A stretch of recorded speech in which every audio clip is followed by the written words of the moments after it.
कई बार आपने अपने जीवन में देखा होगा कि बहुत ज्यादा पढ़े लिखे लोग भी असफल हो जाते हैं, लेकिन बहुत कम पढ़े लिखे लोग भी बहुत ज्यादा सफल हो जाते हैं। क्या आप जानते हैं कि इसके पीछे का कारण क्या है? तो चलिए आज इसी बात को समझते हैं। इस बात को समझाने के लिए मैं आप सभी को एक कहानी सुनाता हूँ। इस कहानी को आप बहुत ही ध्यान से सुनिएगा और समझिएगा। एक बार की बात है कि एक बहुत बड़ी जहाज बनाने वाली कंपनी ने एक बहुत ही विशाल जहाज बनाया। अब उस जहाज को बनाने में बहुत सारा समय और बहुत सारा पैसा लगा हुआ था। बहुत सारे इंजीनियर्स लगे हुए थे। अब जैसे ही उस जहाज को चालू करने की बारी आई, हुआ यूं कि वो जहाज चालू ही नहीं हुआ। जब उस मालिक को ये बताया गया कि इतना बड़ा जहाज बना तो लिया है, लेकिन वो जहाज चालू नहीं हो रहा है। जहाज के मालिक ने कहा कि इसमें चिंता की कोई भी बात नहीं है। आप हमारे स्टेट के जो भी सबसे अच्छे इंजीनियर्स हैं, उनको न्योता दीजिए और उन्हें दिखाइए और उनसे हमारे जहाज को सुधरवा लीजिए। उनके मैनेजर ने ऐसा ही किया। जितने भी सबसे अच्छे इंजीनियर्स थे, उनको इनवाइट किया। उन्होंने जहाज को बड़ी बारीकी से देखा, गौर किया, बहुत सारा समय गुजारा, लेकिन उस समय को गुजारने के बाद भी वो जहाज को सुधार नहीं पाए। अब मैनेजर थोड़ा परेशान हो गया और अपने मालिक के पास गया और उससे कहा कि अभी भी जहाज सुधर नहीं रहा। हमने स्टेट के सबसे अच्छे इंजीनियर्स को बुलवाया, लेकिन उसके बाद भी जहाज सुधरा नहीं। उसने कहा चलो अभी भी कोई चिंता की बात नहीं, आप हमारे देश के जो सबसे अच्छे इंजीनियर्स हैं उनको बुलाइए, उनको दिखाइए, हो सकता है कि वो इसे ठीक कर दे, क्योंकि नया जहाज है तो कोई बहुत बड़ी प्रॉब्लम नहीं होगी। उसने ऐसा ही किया। देश के जितने भी सबसे बड़े इंजीनियर्स थे उनको बुलवाया और बहुत सारा समय स्पेंड किया। अब लगभग साल भर गुजर गया। साल भर गुजर जाने के बाद भी जितने भी देश भर के इंजीनियर्स आए थे, वो भी उस जहाज की जो प्रॉब्लम थी उसे ढूंढ नहीं पाए, उस जहाज को सुधार नहीं पाए। अब वापस से मैनेजर अपने मालिक के पास गया तो मालिक ने कहा कोई चिंता की बात नहीं, आप विदेशों से बहुत अच्छे अच्छे और महंगे इंजीनियर्स बुलवाइए और उस जहाज को दिखवाइए कि ऐसी क्या प्रॉब्लम हो गई जिसकी वजह से ये जहाज ठीक नहीं हो पा रहा है। अब ऐसा ही हुआ। अब बहुत सारे इंजीनियर्स को विदेशों से बुलवाया गया और जहाज को दिखवाया गया कि ऐसी क्या प्रॉब्लम आ गई जिसकी वजह से ये जहाज ठीक नहीं हो पा रहा है। उन्होंने भी लगभग 6 महीने का समय बिताया और बिताने के बाद कंक्लूजन यही निकला कि वो भी उस जहाज को सुधार नहीं पाए। अब सब परेशान हो गए कि ये जहाज सुधर क्यों नहीं पा रहा है। अब मैनेजर अपने मालिक के पास गया और मालिक भी बहुत ही चिंतित हो गया कि मैंने इतना सारा समय बर्बाद कर दिया, इतने सारे लोग बर्बाद कर दिए, पैसा बर्बाद कर दिया, लेकिन इतना सारा समय लगने के बाद भी ये जहाज सुधर नहीं पाया। तो अभी क्या करना चाहिए? तो मालिक ने फैसला लिया कि इस जहाज को हमें ऐसे ही छोड़ देना चाहिए और नए प्रोजेक्ट पर काम करना शुरू कर देना चाहिए। मैनेजर ने कहा कि ठीक बात है, लेकिन हमने इतना सारा समय लगाया है, पैसा लगाया है, इतने सारे व्यक्ति लगाए हैं, ये सब बर्बाद चला जाएगा। मेरी आपको एक सलाह है कि हमारे शहर में एक छोटी पनडुब्बी सुधारने वाला व्यक्ति है जो शहर में बहुत ही ज्यादा फेमस है। वो ज्यादा पढ़ा लिखा नहीं है, लेकिन क्या हम इस मामले में उसकी मदद ले सकते हैं? मालिक ने कहा कि इतने बड़े बड़े देश विदेश से इतने सारे इंजीनियर्स बुलवाए, लेकिन वो इंजीनियर्स इस जहाज को ठीक नहीं कर पाए, तो क्या ये पनडुब्बी वाला छोटा सा मैकेनिक हमारे इतने बड़े जहाज को ठीक कर पाएगा? आप रहने दीजिए। लेकिन मैनेजर ने कहा कि नहीं मालिक, हम इतना सारा पैसा और समय बर्बाद कर चुके हैं, तो क्यों ना उस व्यक्ति को भी एक बार मौका दिया जाए। अब ऐसा ही किया गया। वो मैनेजर उस छोटे से पनडुब्बी सुधारने वाले मैकेनिक के पास गया। उसने कहा कि मैकेनिक साहब, हमें अपना जहाज आपसे सुधरवाना है और इसके लिए आपको हमारे जहाज पर चलना है। मैकेनिक ने उसे देखा और मुस्कुराया और कहने लगा कि साहब, मैं एक छोटा सा मैकेनिक हूँ, छोटी छोटी सी नाव और पनडुब्बियां सुधारता हूँ। मैंने तो इतना बड़ा जहाज अपने जीवन में कभी देखा भी नहीं है, तो फिर मैं आपके जहाज को कैसे सुधार पाऊंगा? उस मैनेजर ने कहा कि मुझे पता है कि आपने ऐसा काम कभी नहीं किया, लेकिन शहर में आपका बहुत नाम है। जो भी लोगों की पनडुब्बियां खराब होती है वो सभी आपके पास ही उसे लेकर आते हैं। तो मेरा विश्वास है कि आप कुछ तो हमारी मदद कर ही सकते हैं, और चाहे ना सुधरे, लेकिन आप एक बार चलकर देख तो लीजिए।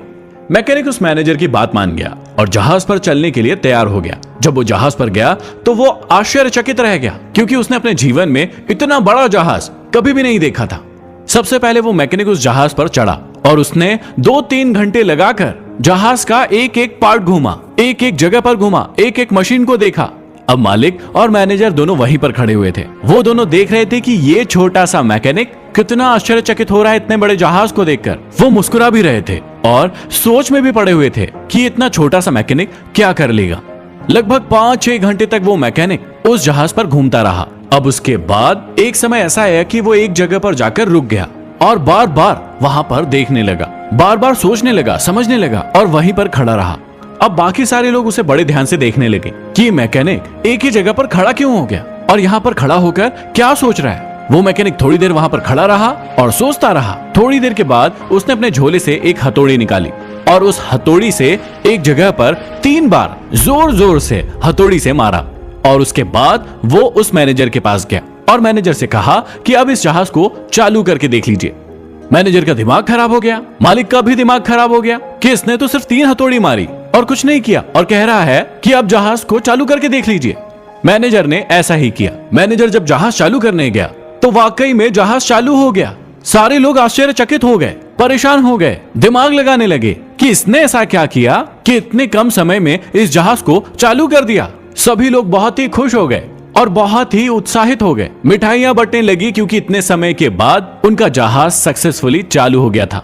अब लोगों ने पूछा कि आपने किया क्या, ये जहाज इतनी जल्दी चालू कैसे हो गया और आपने तो सिर्फ 3 हथौड़ी ही मारी और जहाज चालू हो गया। तो उस मैकेनिक ने बताया कि आपका जहाज पूरी तरीके से ठीक था, उसमें कोई भी प्रॉब्लम नहीं था। बस एक छोटी सी प्रॉब्लम थी कि एक फैन था, एक छोटी सी पंखी थी जो जहाज को चालू करने में बहुत ही इंपॉर्टेंट रोल अदा करती थी। वो पंखी कहीं पर अटक रही थी और उसी वजह से आपका जहाज चालू नहीं हो रहा था। मैंने 2-3 हथौड़ी मारी और वो पंखी फ्री हो गई और जिसकी वजह से आपका जहाज चालू हो गया।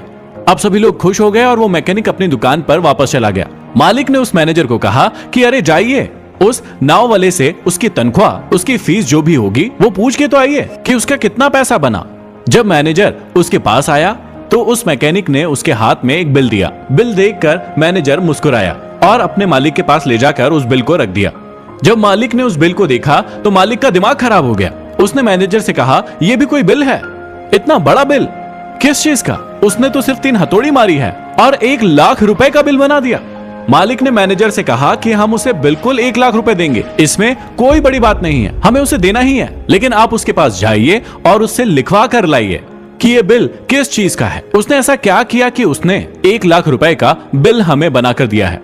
वो मैनेजर उस नाव वाले के पास पहुंचा और नाव वाले के पास जाकर कहा कि हमारे मालिक ये जानना चाहते हैं कि आपने जो 1 लाख रुपए का बिल दिया है ये किस चीज का दिया है, आपने ऐसी क्या चीज की है, उसका ब्यौरा हमें इस बिल में चाहिए।